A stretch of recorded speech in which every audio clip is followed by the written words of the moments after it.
بحرین روانہ ہونے سے قبل میڈیا سے بات کرتے ہوئے رکن پارلیمنٹ حیدرآباد بیرسٹر اسدالدین اویسی نے بتایا کہ وہ گروپ کا ایک حصہ ہیں اور ہم پہلے بحرین جا رہے ہیں۔ بیرسٹر اویسی نے اپنے دورے کی تفصیلات بتائی۔ انہوں نے پہلگام حملے کو تکلیف دہ قرار دیا۔ پاکستان کی طرف سے جاری دہشت گرد سرگرمیوں کا بھی بیرسٹر اویسی نے حوالہ دیا۔ انہوں نے بتایا کہ پاکستان کی سرگرمیوں سے ہم جن ممالک کا دورہ کر رہے ہیں وہاں کی قیادت کو اس سے واقف کروایا جائے گا۔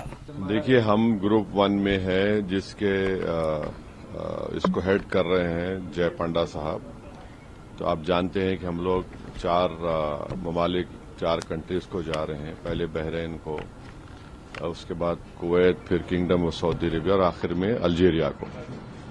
تو اب ظاہر ہے جو پہلگام کا واقعہ ہوا، دردناک واقعہ، اور جو پچھلے کئی برسوں سے آپ اور ہم جانتے ہیں کہ ہمارے پڑوسی دیش پاکستان اپنے ہی ملک سے ٹیررسٹ کیمپس کو چلاتا ہے، اس کی سرپرستی کرتا ہے، اس کو سپورٹ کرتا ہے، اور پھر یہ لوگ ہمارے ملک میں آ کر یہاں پر ٹیررسٹ ایکٹیویٹیز کرتے ہیں۔